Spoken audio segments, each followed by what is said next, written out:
Welcome back, everybody. We are about to start one of our first builds in this place, which is a pretty cool place, let me tell you this, because I have had so much inspiration. I don't think I've ever had quite as much inspiration for a build in terms of an area or just a build in general as much as I have for this area here. And not only that, I think I can't help but try and figure it out, whether it's just this area is awesome or whether or not it's the enthusiasm that I'm seeing in the comments. I honestly don't know, but either way, they combined.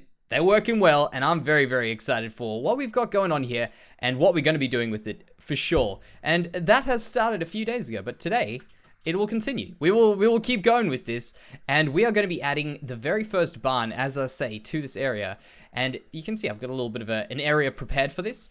A few things that I plan on doing, by the way, is expanding this way out that way and then also up that way. So this is small. Oh man, it hurts to say that. We've got a lot of stuff to do, but this is still quite small compared to what we're going to be doing. So I wanted to talk to you guys about what I'm going to be doing for this barn, because there's a bit of a thought process at least to the barn and what I want to do, and a few challenges that may arise and definitely have. So the first one is to do with what we want in the barn and how it's going to work. So we want to have a door on the front of this barn, but also, just so you guys know, I don't like to build things quite as conventionally as you might see. You might think of a barn looking one way, but I hope that I hope to incorporate a few things from your common barn into this barn, but still have our own flair on it. That's really what I'm hoping. But we'll see how we go. I'll let you guys be the judge of that when we get to it. It's gonna be a place that we're gonna try to fit in as much detail in places we don't normally put detail in. Hopefully, that's more than what I could ask for. So let's get started on this. In fact, I really wish I had a second type of block here, but that's fine. That's not a big deal. With our barn, one thing that I was thinking about is what are the basic things that we want in our barn? And really, there aren't that many. But one thing is, we want it to be an odd number wide. For one thing that I know I definitely do want, and that is a hoist on the top in the middle of the barn. And if you guys don't know what that is, don't fear, we will get there eventually. You'll see what I mean. But pretty much that just means we have to have this in an odd number over here. And to get a doorway to work, for instance, say this was the doorway here. So we did it 3 wide in the middle, because we would be doing, this would be quite standard, I guess, for your normal barn. It would be a center door like this, and I think there's a lot of logic behind why we have a center door, so I'm definitely going to stick with that. So say, for instance, we had this one here, and it looks like this. We'll just quickly cover this up. Now, actually, I guess I do have a second type of block. I've got quite a few second types of blocks. Let's just use these as example blocks, at least, before we get into the actual building of this, because I'll show you what I've gotten, how we're going to have to work this out. So first of all, pretend this was the entrance. I want to put a door on it. That's something I definitely do want to do. So I've got the option on a 3 wide one like this, so 3 wide door, of making some doors that fold out like this. But one issue is, of course, say for instance they were out like that. It's now fair enough, this is 3. It can be kind of weird. We would have that sort of a thing, and then maybe say for instance something like this. It just wouldn't work. It just doesn't look very good having open doors like that on an odd number. Just because, I mean, obviously that's a very small area. In fact, if I go out 5 here, look at this. If I do this, which I think is a bit more fair, in fact, compared to what I was just doing there, I could do doors like that, and I could do doors like that. But that realistically would not close. If we had these 2 blocks there, that would only take up those 2, and those 2 there. There would be a gap in between that. So really, that doesn't work quite as well. We could also, for instance, do it at an angle like this. We could have that one going there, and these ones opening inwards like that, which could be kind of interesting. In fact, maybe something like that. And there we could do it an odd number. That also doesn't work. But one thing that I thought about that would work, and this is from me looking at many pictures of reference images of barns and trying to see what could be a bit of a different one, at least for barns, would be doing a sliding door. And a lot of them tend to have these sliding doors, I've noticed. And one thing about the sliding door is it can be as long as you want, because say for instance the door is taking up 5 blocks like that. You could really have it hypothetically in your brain, if it was like, I mean, in your mind when you're thinking about it, it doesn't have to stop where the door stops. It could stop further. It could stop closer. And I think that is probably the most realistic thought for us to have here. So that is our first thought. We want a slidey door, or a sliding door, in this place. That will definitely be, in my opinion, the easiest way for us to get this to work. Now, the next thing that I have to do very quickly is think about where we want this to be. So if we come up here, I think this kind of an entrance would probably, well, this distance from here to there would probably be pretty fair, I think, for us to be able to add some stuff around, add some stuff on the inside, and also build a fairly large looking building over here. Now, what I want to do with this building is I want to go ahead and just get a few little pieces correct. How wide we're going, where we're going out to. So let's do this. So I think from inside here, we'll go, what's that? 2, 3, 4, 5, 7, 9, 11, 13, and 15. Now, if I've counted that incorrectly, I'm sure someone's gonna point it out. But I think that may be a good one. I think 15, generally, roughly around that number, is a good one. We'll quickly catch a little bit of a nap over here. Get rid of that the nighttime. It is an absolute nightmare, actually. Well, excuse the fact that we are sleeping. Actually, while I'm here, maybe no, we don't have anything that I can think of right now off the top of my head that we might need. But it is a nightmare at the night with this nighttime with these crops, because obviously a few mobs can spawn on the rocks around there. They can spawn on some of the other things, and they end up dropping off, and then we've got a bit of an issue with them trampling our crops, which isn't a big deal, but it's a bit of a pain in the butt. So from up here, that's not a bad thing. I was worried about this just being a little bit too, whoa, there we go, we got it. Being just a little bit too large in this area, but I think if we've got that kind of a distance from there, that's where it is, to around there, that looks pretty good for us to be able to fit something in. And then of course upwards, probably at this height, I would say. Of course, we're going to have a lot more detail into this building. And by the way, I know that we've got a lot of new people around the channel recently who probably just have seen our terraforming from now with the new project that we're up to. But we definitely do love our buildings as well. So just be ready for it. We're gonna have an awesome building over here.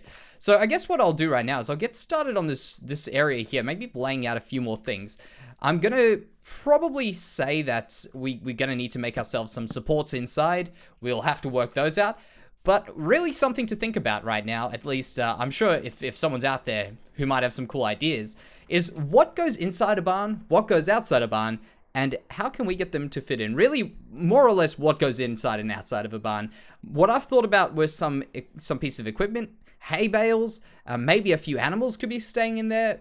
That sort of stuff I was thinking would go great inside a barn, outside a barn, kind of the same sort of stuff. But I'm sure there's some very important things that I may be missing. So if you guys have got some fantastic ideas, let me know. I'd be very, very keen to add some of those things into this. But for now, what I think I'm going to do is I'm going to go ahead, put some stuff together, and we'll see how this turns out. I thought I'd bring you guys in here because we're making some very good progress on this door. So I've gone ahead and I thought about some of the issues with what we want to do with the sliding doors. And one of them have been just getting a bit of detail into the door has been such a problem. It's been very, very difficult to get any level of detail into the door itself. And what I decided to do was go ahead and try out some of these doors. This is a neat little trick. And I think we're onto something here. I can kind of picture where we're going with this, and it's good places. So what I've done here is, obviously without 1.13 around, we don't have these types of trapdoors. But what I've actually used, this was from my old world, I kind of worked this thing out, was if you do this with these doors, they look, well, spruce doors that is, they look like they are the trapdoors, which is a pretty cool thing to do. But there are a few limitations. Of course, you always have to have a block out the back here, and that's a bit of a pain to hide. But I think we've come out with a good idea of hiding it. So that seems to be the way to do it. The only pity about it is I can't seem to place a door on top of a door. That makes sense. I kind of didn't really expect it to happen. I just had hoped that would be the case. But of course, we can't ask for everything. So what I thought I'd do is I'll just go ahead and do these things in here. Actually, this is the trick to getting that both on the same level. And a few things that I've worked out that I'm going to have to do to make this work. First of all, this door over here, because of where it ended, I have to put these little pillars in there to make it look like they've slid outwards from the inside. So from this doorway over here, I think I might even have to push this one back. We'll see how that looks. But I just thought this idea really worked so well. And I mean, 1.13 right around the corner. You can tell this is going to be a fantastic idea when we eventually add these other blocks in. It's gonna work so much better.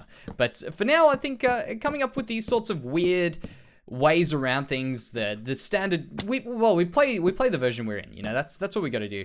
In fact, when we do eventually update to 1.13, I mean, I'm sure I know for a fact, looking at the comments, every time saying like, Jansey, this block will be great, you're going to use that in 1.13? Of course. Specifically with the stripped logs on paths, of course. That looks like it's going to work very, very well. Specifically for those little dark patches, but we'll cross that bridge when we get to it. But there is so much stuff I'm going to have to switch over. When we go over to 1.13, it's going to be very, very, how would you say it? Magical, I guess, when we eventually change over there. But that's a cool little thing we've got going on. Now, maybe what we could do is, I was thinking, I tend to overuse oak. I really do. There's a ridiculous amount of oak in this world, and it's such a pain in the butt to get your hands on as well. So I thought maybe if we change it up a bit, let's try, and also, by the way, let's change it up with a few of these exposed, I like to think of them as exposed logs. I always tend to get rid of these edges, but maybe we could try get them to work. Worst comes to worst, I have to put a trapdoor or something on the front of them. But yeah, that could be a good start to the barn. You can kind of see it, and in fact, the doorways are such an important part of these things. Actually, I might just put these things in here a bit. They're such an important part to these things because so often you kind of look at a car or something like that. I know it seems like a weird analogy, but you look at a car and it looks like it's smiling at you. Am I like, I know it sounds crazy to say that, but you know what I mean? Like sometimes the headlights look like they're smiling at you, and it makes such a big difference to the car itself. And I feel like that's a similar sort of thing with the builds. When you got a good front to the build, it looks friendly or it looks interesting. I think that's obviously the most important part. You're never looking at a car like, that's a great looking door. Very, very rarely. But I mean, considering you're using a door here, but it's a front thing, you know what I mean? You're not looking at like the side mirrors. You're looking at the very front of it. And I feel like the same sort of thing applies to these buildings. From here, this is the most important part. And we have to make as much detail in this as we possibly can and make it look good, of course, because this is going to set the mood for the rest of the build. So now that we've got this in, I just wanted to get a little bit of a path to make sure that it worked next to these. And I'm pretty sure this over here, I'm going to change over to some coarse dirt and stuff like that. But this is definitely making some good, positive changes in this place, which is fantastic. Also, by the way, I did find out that I dropped a shulker box 2 episodes back. I did not realize it. Searched for a long time, did not find it. And now I realize what happened to it. You guys let me know that I did drop it while I was recording stuff. It's so easy to just kind of forget you're doing stuff when you're recording. You forget you're playing Minecraft and you have to keep your wits about you. It's very, very difficult to actually split things across. But what I want to do now is, of course, we've got a good start. I'm going to take it a little bit further and see what more we can do. Probably add a bit of decoration. See where we get to, but right now, I think what we have to focus on, as I say, is this front entrance. It's going to take us a few episodes to get through this build, but I think it'll be well worth it. And stepping back now, it's starting to take a little bit of shape. There's a I understand it's very blocky right now. Do not fear, we will get rid of that as well. There's a lot of stuff that we are doing here. Of course, just whittling it down, kind of like it was a sculpture. Really it is, I guess, in its own right. But what we are doing with this whole area really is, for instance, filling up the wheat field with wheat, breaking down some of the wheat, getting it to look like that. That's exactly what we're doing here. And this is more just planning in this phase here. Really, all that was important today is this piece down here, this door. And up close, I think this is looking very, very good. Look at that. Just considering what we can do, I think that this door over here will be a perfect addition to this place. Now, there are some really cool things that I think will work on the rest of this. Of course, I will be changing this out here. This is just spruce for the sake of it being spruce for now. So if you guys say it's all too brown and all too much the same color, do not fear. That will be gone as well. I know I've said do not fear a few times, but people tend to take a lot of these things very, very seriously, and it's not a problem. We will fix it up. It will be done. So this over here is what I was thinking about, where we could be putting in our little place our hoist to put stuff in here. So a place to take some of this over here, this wheat, and put it up to the top, get it stored in the top there. And also, by the way, the walls aren't going to come that high. We'll work them out when we stuck in the roof up. The hoist is the important part right now, because that's going to dictate how high we need the roof to be before we can start doing the roof. And then when the roof is there, we can then decide how far that way we have to do. So working out each of our dimensions as we go. Also, by the way, I've added in a few little things, a neat little cart over here, which actually would be great if I maybe added in on here and here some more fence gates just to hook on a horse. That could be cool. And besides that, we've also added just a few little decorations about the place, some trees, more trees, bushes, things along those lines to fill this area up and make it feel like it's out over here being worked on. It's got trodden ground. In fact, I'll probably get rid of a lot more of this greenness of the grass. The green in this area doesn't seem to work too well, besides for the trees, which is fine. I'm completely down with that. Then inside here, this is the space we've got to work with. So back to ideas of what we could be adding on the inside here. What do you think would, I mean, fit-wise, I think I could probably get anything to fit in here. I could work it down. But in terms of what would you think should be in a barn? Is there stuff that I can't think about? For instance, a plow probably won't be, but if we need to, we can. A tractor and stuff like that, that's not really, we haven't worked that out in this world. That doesn't exist yet in here. So if you guys are gonna go to modern day farming implements, yeah, that ain't gonna happen. But besides that, we've got a lot of other cool things to use. I mean, if you go back to one thing that this world does have a lot of inspiration from is obviously like a medieval kind of feel, a medieval period sort of feel, but that's not where we strictly are with it. Very much not where we strictly are. But that's a good reference point to get ourselves to where we need to be, at least with this. Now, actually, what I need to do is let me just get rid of those so that I can go under here and fix up some of these little bits here, because this over here is just a little touch that makes a world of a difference. That's filling in at the bottom where, let me show you, I could really be saving a little bit of resources by doing that with slabs. But over here, just filling in that little gap there, which gets exposed by these path blocks. Look at that, like that. That's a big no-no. We want to get rid of that. So if we can get rid of this little gap here, it'll definitely make this place just a little bit better because, well, in fact, I don't think it improves. I think this only detracts, and that's what we got to do with that. So we'll go back under there and get that sort of stuff. But those are my thoughts, at least, with it, and I'm always down to change it. And by the way, for the hoist, I've got some pretty cool ideas, and that's what I'm thinking. It'll probably end up taking a lot of, well, not taking, just allowing us to do quite a bit of stuff to it and a lot of detail to that next part of this build. That's why I think this would be great over a few episodes, because I'm in the habit of doing a lot of these things off camera and getting a lot of stuff done. And then really a lot of people wonder, how do you think about these builds? And really kind of walking you through is probably a great way of at least teaching someone something, kind of like the path thing from the last episode. Getting that to, if people had struggles with paths, they now maybe on a more kind of direct path to getting better. I don't know, something along those lines, without the pun on that one either. But it kind of gets you closer to thinking along the lines of doing stuff that I do, I guess. If that makes sense. So let's go check this out. Just a little bit of something. Break it up a bit more. I understand it's off to the side. So if I had to get this piece here to look a little bit better, I would definitely get rid of this. So we can go ahead and knock these out. That's something that has to go. And it seems like the stars are coming up. That's fine. That's not a big deal. But if we got rid of these, I think what would be cool as far as the shape is concerned is going in here. You see this? We push in this way, pull this up that way. We have the hoist and everything. And then we push the roof out just slightly from there. We'll probably push the walls out and then the roof comes on this thing. I think that would be a good way of getting a barn to look like a barn. But as I say back in the beginning of this episode, we need this barn to look like our own barn. Our barn that was made for this world, and it's got its own little spin on it. And I think that kind of a shape could make a little bit of an extra spin, just a little bit of a kink out, big roof, and then it has an interesting shape. I think that is probably one of the best things we could do just to make it original. So you think about this barn, you think, hey, that one looks a little bit weird. That's all I want. But for today, guys, I think we will go ahead and call that an episode. Thank you very much for watching and hanging out with us over here. I'm hoping you are enjoying the building of this. Fear not, again, for the very last time, because this one over here is going to look much, much better after the next episode. So thank you, everybody, for joining me, and I'll see you in the next one.